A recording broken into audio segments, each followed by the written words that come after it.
So a quick video.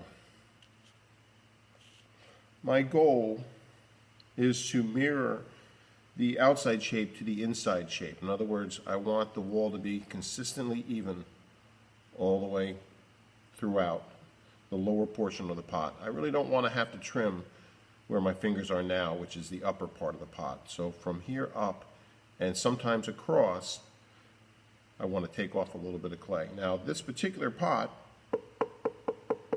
sounds like a nice tight drum. It's at the right time to trim, and it's also almost perfectly thin enough. I only just did one pass in this area here with this tool, pretty sharp tool. I only took off one little string of clay. I wanted you guys to see what I was planning on doing. My first goal is to make this diameter more narrow enough to be equidistant to the inside floor of the pot, and the inside floor of the pot comes in around here, so I can go out a little bit from that because I don't want to cut into the floor. So I hold the tool steady with my thumb and my right hand, and everything's resting on my thigh. A couple of ways to approach this. If I use the narrow part of the tool, you can see it comes off a lot faster. And go down the side of the pot. For some pots I might leave these ridges, but for this particular pot I will not. So here's the tricky part that seems to elude people. Right now I'm only going to just smooth off those lines, but the tricky part comes next. How do we make this area more narrow and also create a foot at the same time? My trick, as taught by my friend Bruce, is to take the tool and pivot that point into this area here. I'm going to try to demonstrate it now. A lot of times people try to come up and move into that area and lower, or turn the tool in different angles, and that seems to cut into the vertical that we're trying to create. I'm trying to create an L-shaped vertical here, very short, but it's the foot that I'm trying to create. So I come up, I make sure the tool is nice and steady, and if you watch carefully, the tip of this tool is now going to start to turn into the pot. And that's just the beginning. From this point on, I'm going to rely on the back of this tool or the front of this tool, which is dull, and have it ride up against that edge that I just created. I'm going to lower my pressure, I'm going to go down, and then I'm going to roll back out. And that's really all I need to do for this particular pot, because I know that the inside shape bulges out as this bulges out on the inside. I'm sorry, on the outside. So I might take a little bit more. What I like to do with this particular vessel is create very slow undulating marks. So I slow the wheel head down, and I wanted to create very deep wave or very deep cut marks.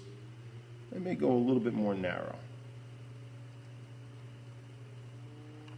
So that was risky. I just tried to do it this way. That's another way to do it.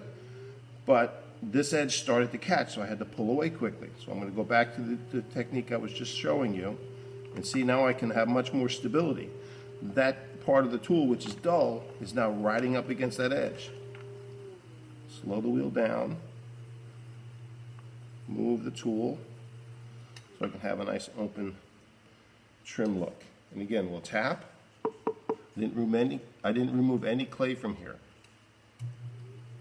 I don't really have to, but I'm going to go across and make this nice and level, and I may go down a little bit, and we'll talk about that in a second. Again, I'm going to use the point of the tool. Notice the orientation of the tool changes. I'm either here, here, here, but to do this, I want to be mindful of that underside edge, that under edge, because I don't want to go too low with my wrist, with this wrist, because it'll level the tool and it'll catch the foot that I'm trying to create, that flat area that I'm trying to create. The first thing I want to do is use the tip of the tool and go right across the middle, because I want to make a nice flat surface here. And I don't ride the wave. I keep a very steady hand. See how my left hand is keeping my tool very steady. This right hand is just moving this way. And this left hand is just ever so slightly moving with it. But you can see I'm hardly taking any off. I've gotten accustomed to saying that I'm taking off 3, 6, 8 sheets of paper. It's really not that much clay. It's rather thin. Now I could leave this like this. I don't like these lines, but I could, my point is I could leave it without an indentation, and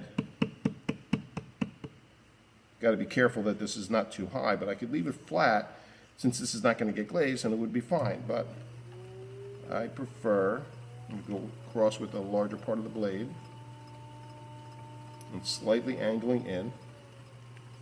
Now again, just as I did before, on the outside, I'm going to reverse the tool and I'm going to keep the tool steady, not too fast, and then dip. Did you see that? Took the tool and I just moved it that much so that this edge now creates the opposite side, the opposite vertical. And now I go across into the middle.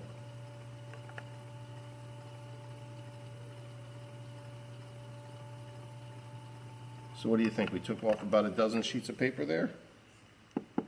See, it's starting to get a deader sound. It's almost too thin.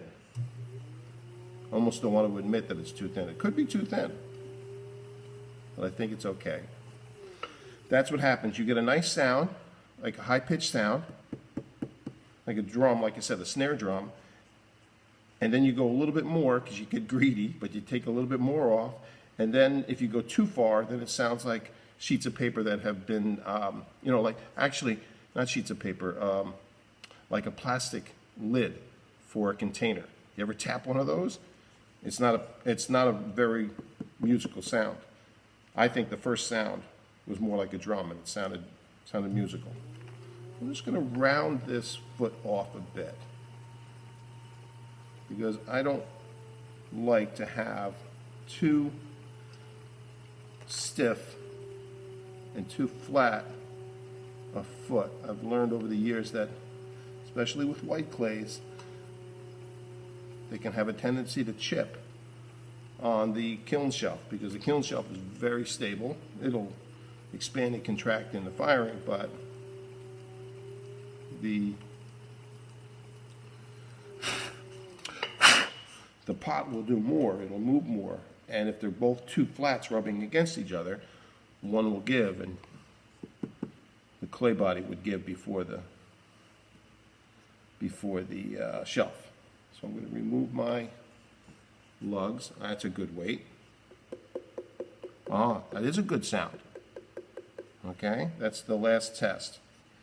Next thing I'm going to do is recenter this and start a new video because, as you can see, this is a jar that has a lid that I'm also going to trim.